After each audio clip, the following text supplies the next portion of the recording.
식사 맛있게 하셨어요? 주일날 공동 식사하시고 나니까 어떻습니까? 주일날 우리 함께 찬양하니 어떻습니까?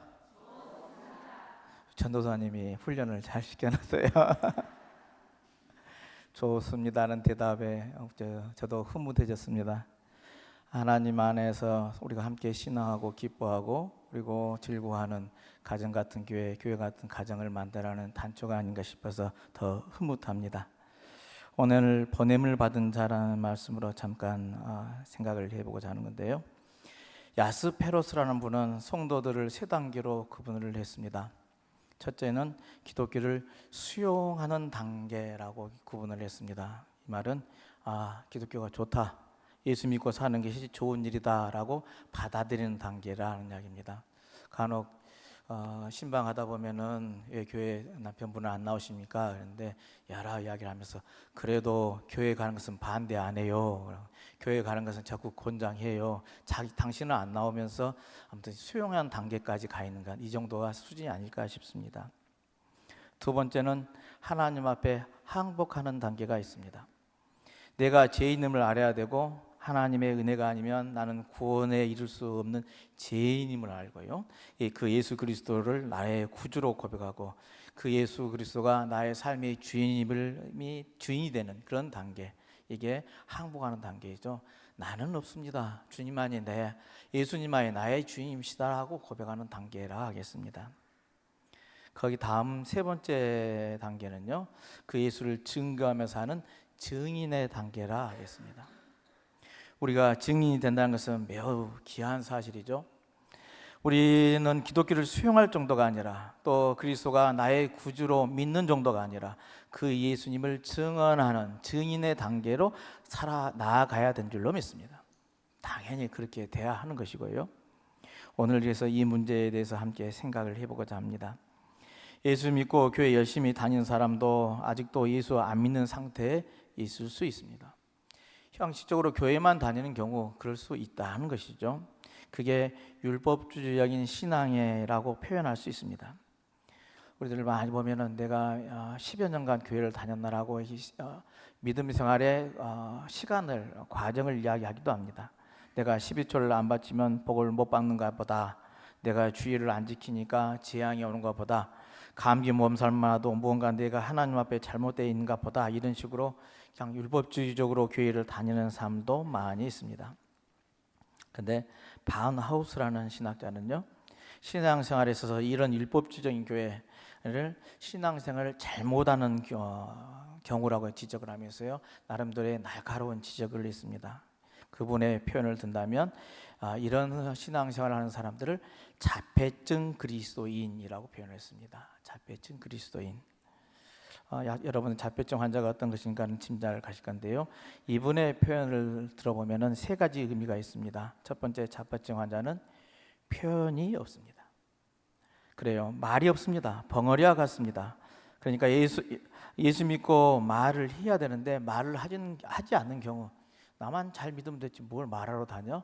나만 바로 와서면 되지라는 생각 속에 말을 하지 않는 경우가 거기에 해당되다 하겠습니다. 여러분, 예수 믿고 은혜 받은 이야기를 많이 하시길 바랍니다. 예수 믿고 좋다는 이야기를 많이 하시길 바랍니다.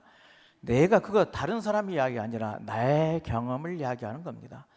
내가 교회 다니니 이런 점이 좋더라, 마음에 평화가 오더라, 사랑이 넘치더라, 참으로 하나님께서 이런 나를 도와주더라 라는 이야기, 은혜 받은 이야기를 수없이 많은 사람들에게 스스로 많이 표현을 하시라는 이야기입니다. 예수 믿고 느낀 것을 표현하시길 바랍니다. 자폐증 그리스도인에게 두 번째 특징은 뭐냐면은 교제가 없습니다. 자폐증 환자는 자기 혼자로서 족하죠. 다른 사람과 이야기하지 않습니다. 옆에 있어 본들 말이 없습니다. 그리고 교제가 없는 겁니다. 나만 예수 믿고 잘 되지 뭐 옆 사람과의 교제를 해? 그리고 등한시합니다. 나만 바로 생각해서 이 생각이 오히려 걸림돌이 되지더라는 이야기입니다. 세 번째 특징은 자폐증 그리스도인은 섬김이 없다는 겁니다. 그냥 교회 와서 시간 되면 예배드리고 돌아가고만 있지 섬기지를 않는다 하는 이야기입니다. 예수를 오래 믿었는데도 나도 모르게 자폐증 교인이 되기가 쉽습니다.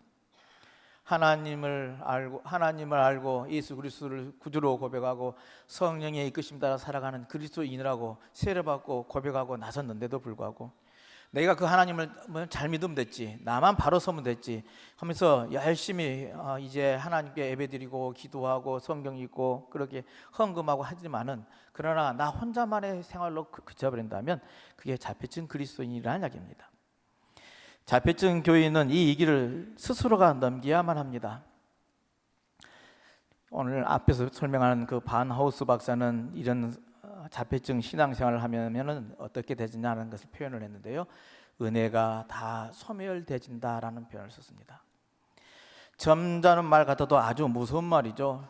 표현하지 않으면 은혜가 소멸된답니다. 교제 안 하면 소멸된답니다. 안 섬기면 없어진답니다. 표현하고 교제하고 섬기는 이것이요, 증인의 삶이라는 것이죠. 오늘 본문 마태복음 10장은 흔히 소명장이라고 부르고 사명장이라고 부르고 또 파송장이라고 이렇게 표현도 합니다. 왜 이렇게 부르느냐 하면은요, 먼저 예수님께서 12제자를 부르십니다. 그 다음에 제자들에게 귀신을 내쫓고 또 병과 약한 것들을 고치는 능력을 주십니다. 그리고 그 다음에는 잃어버린 양에게로 가라 하고 보냄을 받죠. 이 말씀에 보면 중요한 세 단어가 나오는데요, 오늘 본문으로 다 읽지는 않았지만 1절에 그 12제자를 부르사 합니다. 예수님이 제자들을 부르셨습니다. 또 그 1절에 권능을 주시고 하는 말씀이 나옵니다. 그리고 오늘 보내시며, 5절에는 보내시며라는 표현을 썼는데 보내시며라고 말씀이 나옵니다. 다시 말해서 세 단어, 부르시고 주시고 보내시는 이 이음받은 제자들의 이야기가 오늘 마태복음 10장의 이야기라는 이야기입니다. 말씀입니다. 여기에 오늘 우리 그리스도인들의 정체성이 여기에 있습니다. 내가 부름을 받았습니다. 그리고 내게 능력을 주셨습니다. 이제 나를 당신이 원하시는 것으로 보내고 계신다는 겁니다. 그래서 오늘 우리 모두에게는요, 내 삶의 현장이 바로 선교의 현장입니다. 전도의 현장이라는 이야기입니다. 근데 잘 생각해 보시길 바랍니다. 부르시고 주시고 보내신 데는 그 하나하나의 의미가 있습니다. 먼저 우리를 부르셨다 하는 것은요, 모든 자격이 나에게 있지 않다는 것을 우리가 알 수 있습니다.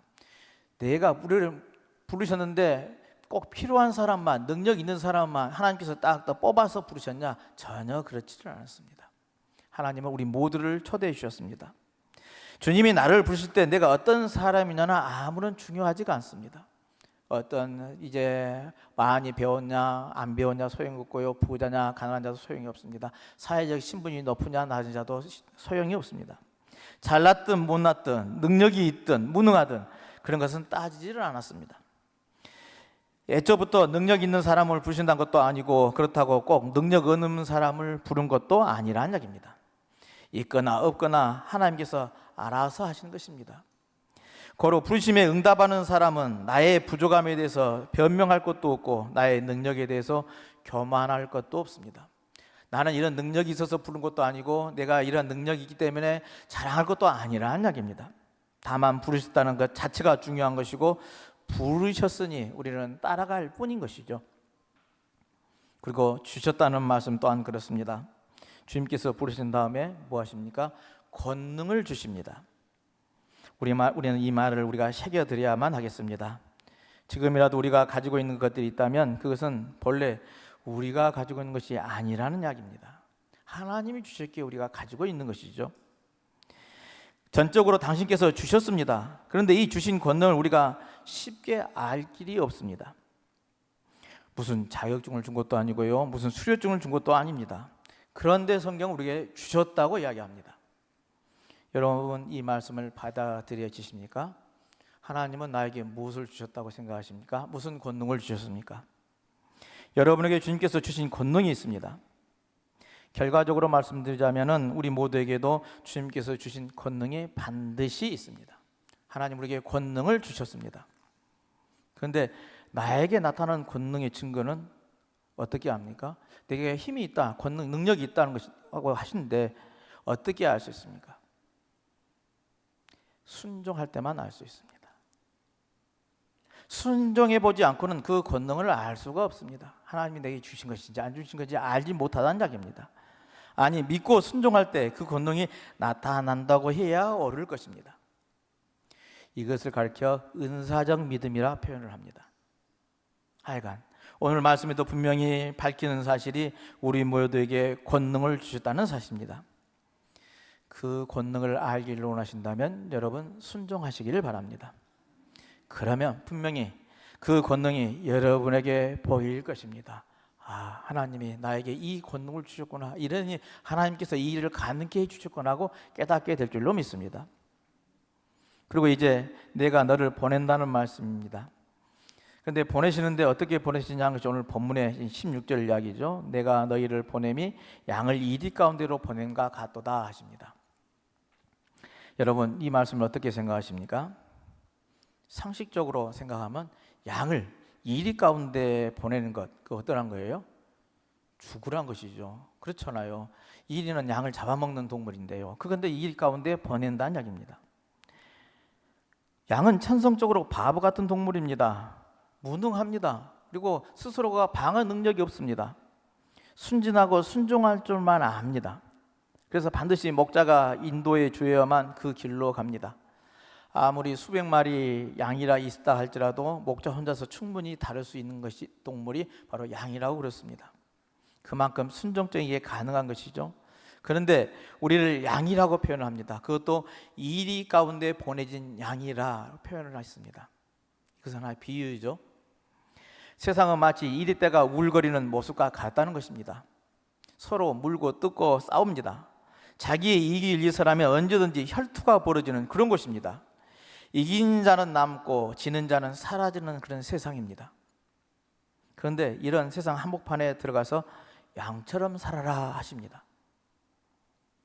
그것도 처음부터 마지막까지 양으로 살라 합니다. 양이 이리가 돼서는 안 된다는 겁니다. 양은 언제까지 양이어야 한다는 겁니다. 양이 양을 만났을 때 양이요, 이리를 만났을 때 이리고, 호랑이를 만났을 때 호랑이요, 사자를 만났을 때 사자가 된다면 그건 이미 양이라 할 수가 없는 것이죠. 세상에 아무리 이리 때가 울거리고 그리고 맹수가 있는 사자와 호랑이가 있다 할지라도 그에 대응해서 우리가 사자가 되고 호랑이가 되고 이리가 돼서는 안 된다. 우리는 처음부터 끝까지 양이어야 한다는 겁니다. 그게 양은 언제나 어디서나 양이어야 한다는 것이 우리의 실체라는 겁니다. 그러시면서 이리 가운데 양처럼 살기 위해서 필요한 말씀을 주십니다. 무엇이라 하십니까? 뱀같이 지혜롭고 비둘기같이 순결하라 합니다. 비유를 들어도 왜 하필이면 뱀일까요? 뱀을 보고 도대체 무엇을 배우라는 것입니까?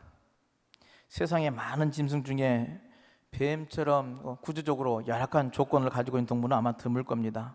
대부분의 동물들의 구조가 공통적으로 비슷하죠. 다리가 있든지 날개가 있든지, 그래서 걸어다니든지 날아다니든지 자기의 맹수가 올 때면 피하는 도구가 있고 뭔가 방어 수단들이 있고, 그런 것들이 대부분의 동물들의 특징들이죠. 그런데 뱀은 생기고 또 막대기 모양 한 같다가 걸어다니는 것도 아니고 손도 없고 발도 없습니다. 날개도 없습니다. 이렇게 철저하게 열악한 동물의 상징인 환경이 있지만 뱀에는 그 불편한 몸을 가지고 못 가는 데가 없습니다. 지느러미가 없는데도 물속에 헤엄을 치고요, 손발이 없는데도 나무를 잘 타고요, 다리가 없지만 숲속을 달릴 때는 엄청 빠르게 달려갑니다. 우리가 볼 때 아무것도 갖춰지지 않는 열악한 조건이지만 그 상황에서 모든 것을 할 수 있는 이 뱀의 지혜를 배우라는 그런 말씀이 아니겠어요? 우리는 그런데 많은 불평을 합니다. 이것도 없다, 저것도 없다, 이 능력도 없다, 저 능력도 없다. 우리들의 환경과 조건에 대해서 불평과 불만을 합니다. 어떻게 나를 이정희로 만들어 놓고 이리가 사는 세상에 살라고 하는 것이냐? 왜 날개도 없이 날라고 하고 왜 발톱도 없이 싸우라고 하느냐? 이 험난한 세상에 뿔도 없이 살아가라고 하면 나는 어떻게 하냐? 불평하는 것이 우리들의 불평이 아니겠습니까? 여러분, 그러나 정말 우리에게 무엇이 없어서 문제입니까? 아니죠. 뱀과 같이 살아가는 지혜가 없어서 문제인 줄로 압니다. 없는 것만 바라보고 한탄하고 있으면 끝이 없습니다. 중요한 것은 내게 가지고 있는 것을 가지고 사용할 줄 아는 지혜가 훨씬 중요하다는 이야기입니다. 여러분들은 세상을 살아가는데 이 권능을 주셨다고 그랬습니다. 지혜를 주셨습니다. 이 지혜롭게 이 세상을 헤쳐나가는 저와 여러분들의 삶이 되시길 바랍니다. 주님이 원하시는 것은 그런 것이죠. 내가 뭔가에 능력이 있는 존재가 아니라 참으로 양 같은 존재지만 그러나 이리때 속에서도 능히 살아날 수 있는, 살 수 있는 존재로 양 처음부터 끝까지 양으로서 살 수 있는 그 지혜를 본받으라 했던 것이죠. 또 그런가 하면 불의한 세상에 살지만은 비둘기같이 순결하라고 하십니다. 비둘기의 순결이 무엇인지 아십니까? 저는 잘 모르는데요, 그렇다고 그럽니다. 학자들이 하면 비둘기는 굶어 죽는 한이 있어서도 먹어서 안 될 것은 절대 안 먹는다고 합니다. 그래서 비둘기 하면 아주 순결 그 자체로 꼽습니다. 구약시대에 보면 꼭 비둘기가 제물로 사용되었던 것을 봅니다. 바로 이 비둘기의 순결 때문이라는 것이죠. 제물은 언제나 가장 깨끗한 것을 드리게 되어 있습니다. 부정하거나 더러운 것이나 흠 있는 것은 제물로 드리지를 않았죠. 그래서 비둘기를 제물로 드렸다는 의미는 가장 깨끗하고 순결했다는 것의 상징이라 하겠습니다. 우리가 비둘기처럼 순결하라는 말에는 바로 순결한 존재, 깨끗한 존재가 되어져야 함을 뜻하는 것이라 하겠습니다. 그리고 세상 가운데요, 가장 무서운 사람이에요. 이렇게 순수한 사람이 가장 무섭습니다. 가장 순결할 때 나에게 이기적인 것, 욕심이라든지 이 수단들이 다 배제된 그 순수함 그 자체로 다가선 사람, 정말 힘 있는 사람이죠. 그런 사람의 한마디 하는 말의 영향력은 대단히 크게 되어 있습니다. 그러기에 주님께서 제자를 보내면서 비둘기같이 순결하라고 당부했다라는 이야기입니다. 분명히 주님은 이 세상에 이리 같음을 아시고 우리를 보내셨습니다. 그리고 그곳으로 보내시기 위해서 부르시고 권능을 주셨음을 알아야만 합니다. 주님께서 우리를 궁극적으로 보내시고자 하셨던 것은 오늘 우리가 살고 있는 이 세상이라 하겠습니다. 어쩌면 점점 더 이리 같은 세상이 될지도 모르겠습니다. 악의 다툼을 벌이고 자기의 욕심을 채우는 사람들이 더 많아갈지도 모르겠습니다. 우리가 상상할 수 없는 훨씬 더 거친 세상이 펼쳐질지도 모릅니다. 그러나 여러분, 우리는 보냄을 받은 사람들입니다. 그리고 바로 그 속에 내가 있다는 것 여러분 기억하시길 바랍니다. 주님은 우리가 살고 있는 이 세상을 너무너무 잘 알고 계십니다. 그래서 우리가 이런 세상을 이기기 위해서 하나님의 사람으로 부름을 받고 또 권능을 주시고 보냄을 받은 사람으로 살아가기를 원하십니다. 여러분, 이 믿음의 삶을 살아가십시다. 이 증인의 삶을 살아가십시다. 보냄 받은 사람으로서의 삶을 살아가시기 바랍니다. 하나님께서는 우리를 사용하여서 하나님의 나라를 만들어가고 계신 줄로 믿습니다. 우리 모두가 이 보냄받은 자로서 그 사명을 감당함으로 하나님의 나라를 만들어가는 우리 강진읍교회 모든 교인들이 다 되시기를 다시 한번 주님의 이름으로 축원을 드립니다. 하나님, 저희들을 택하여 주셔서 불러주시고 권능을 주시고 보내주시니 감사를 드립니다. 저희들 이 믿음의 삶, 이 직인의 삶, 보냄받은 사람으로서 이 삶을 살아갈 수 있도록 은혜 베풀어 주옵소서. 예수 그리스도 이름으로 기도하옵나이다. 아멘.